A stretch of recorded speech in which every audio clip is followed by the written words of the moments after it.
A segunda questãozinha aqui do nosso problema, tá? Da nossa provinha Enem PPL de 2013. Essa questãozinha daqui, na prova azul, ela era a questão de número 110, tá? É uma questão que vai falar de ondulatória também, mas numa pegada bem diferente. E aí a gente vai discutir como é que ela funciona daqui, ó. É uma questão que vai trabalhar com fundamentos da ondulatória e acústica, tá? Com a habilidade 17, que fala o seguinte: relacionar informações apresentadas em diferentes formas de linguagem e representação usadas nas ciências físicas, químicas ou biológicas, como texto discursivo, gráficos, tabelas, relações matemáticas ou linguagem simbólica. Ei, tudo bom? Prof. Breno aqui, seu professor de física na internet, e eu tô passando aqui só pra te contar que esse vídeo ele é um corte de uma live que eu fiz corrigindo a prova inteira do Enem, ok? E eu fiz a correção em ordem crescente de dificuldade, então acompanha aí o vídeo, entende bonitinho, a gente vai falar das habilidades, das competências, do nível de dificuldade, do TRI da questão, e curte o resto da playlist também que tem todas as questões da mais fácil até a mais difícil. Tchau, tchau, bom proveito, bons estudos.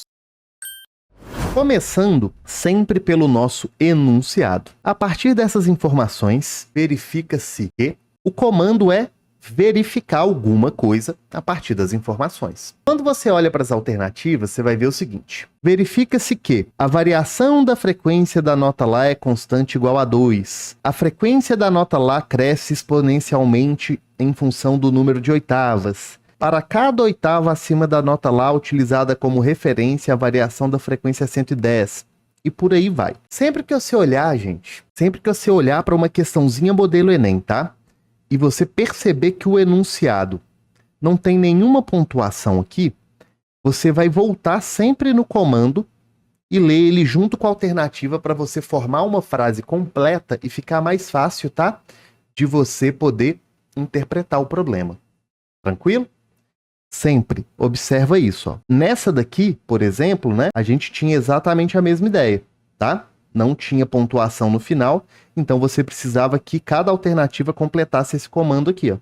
Aqui vale exatamente a mesma coisa. Mas vamos lá para o nosso texto de apoio, tá? A altura de uma nota musical é determinada pela frequência da vibração que a nota causa. No piano, considere como referência a nota Lá, cuja frequência é de 440 Hz. E a existência de outras notas Lá com frequência acima e abaixo dessa. Isso é o que a gente chama de oitavas, né? Oitavas acima e abaixo. A tabela a seguir mostra as frequências de algumas notas Lá em função do número n de oitavas abaixo ou acima do Lá de referência. E o gráfico correspondente a uma função contínua que passa pelos pontos dados na tabela. O nosso Lá de referência, então, é esse daqui, né? 440 Hz. Aí você tem a primeira oitava acima, 880, a segunda oitava, 1760, e assim sucessivamente. Uma oitava abaixo, 220, outra oitava abaixo, 110. E quando a gente olha para esse gráfico daqui, olha a carinha dele, né? Ele é um gráfico que está mostrando para a gente, tá? O número da oitava aqui embaixo em função da frequência em Hertz, beleza? Então, olhando para esses dados, está falando o seguinte: a partir das informações, a variação da frequência da nota Lá é constante e igual a 2. Ô, gente, a frequência está variando de 2 em 2 aqui? Não tá não, né? Não tá variando de 2 em 2 não, tá? Repara que quando ele fala que a variação é igual a 2, ele não está falando duas vezes não, tá? Ele está falando do número 2. Não é isso que acontece. P. A frequência da nota Lá cresce exponencialmente em função do número n de oitavas. Quem for um pouco mais safo, beleza? Pode perceber que de fato, né? Esse gráficozinho ele tem uma carinha de exponencial mesmo, não tem? Mas vamos deixar essa alternativa aqui e vamos ler as outras, tá? Letra C. Para cada oitava acima da nota Lá usada como referência, a variação da frequência é de 110 Hz. Bem, se a gente olhar aqui, né, de 440 para 880, de 880 para 1760, a gente não está tendo uma variação de 110 Hz. Dá para eliminar também. Ok?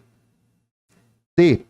A função que estabelece a relação entre o número de oitavas e a frequência da nota Lá é decrescente somente entre -2 e 0. Vem cá no gráfico. De menos 2 para 0, o meu gráfico ele não está decrescente, né? Ele está crescente, beleza? Então, também está errado. Letra E. A função que estabelece a relação entre o número de oitavas e a frequência da nota Lá é decrescente para as oitavas abaixo e crescente para as oitavas acima? Também não. A relação ela está sempre crescente. O gráfico sempre está crescente. Então, só de analisar os gráficos, que é o que essa habilidade quer, né? Relacionar informações apresentadas em diferentes formas de linguagem, como tabelas e gráficos, a gente consegue eliminar várias alternativas aqui. Então, mesmo que você não lembre e não saiba provar por que essa relação é exponencial, você consegue chegar na letra B. Essa questão teve 623 de nível de dificuldade, ok? Seria uma questão aqui também classificada como nível fácil para médio, mais de interpretação. Mas se a gente quiser provar a letra B, a ideia é o seguinte, tá? Falou de nota musical, é a altura. Falou de altura, é a frequência da onda, beleza? A frequência da onda é o que diferencia o som alto e agudo do som baixo e grave, tá? Alto e agudo é frequência grande, comprimento de onda pequeno. Baixo e grave é frequência baixa, comprimento de onda grande. Beleza?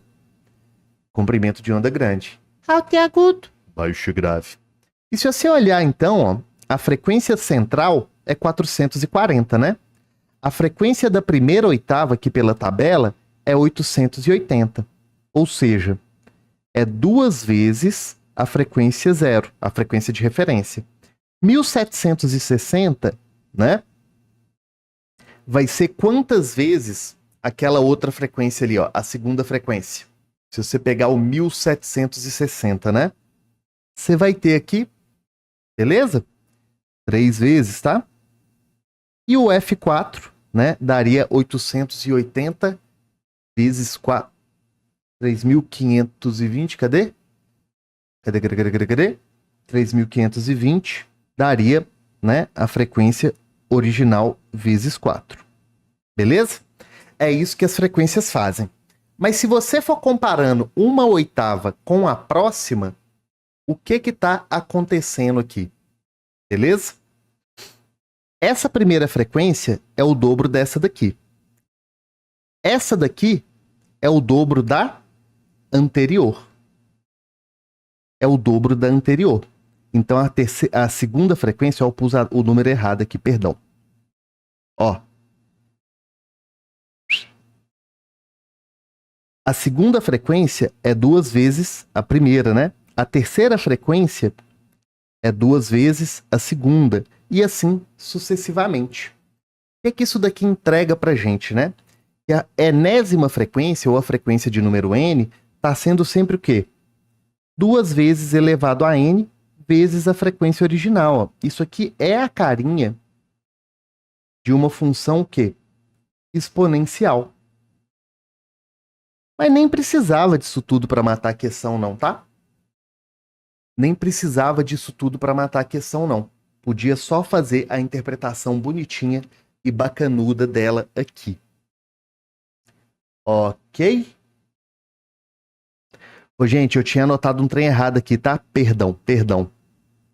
Eu falei que essa frequência aqui era 3 vezes essa, né? 3 não, tá? É 4 vezes. Beleza? E isso daqui é 8 vezes. E aí, espero que você tenha gostado da correção. Essa questãozinha é muito bacana, tá? E se você quiser ver qual foi a próxima questão mais difícil que essa na prova desse ano, o link tá aqui em cima para você. E aqui do lado tem um outro vídeo também te ensinando a organizar os seus estudos em física, beleza? E se você quiser conhecer mais o meu trabalho e estudar comigo, o link tá aqui embaixo na descrição.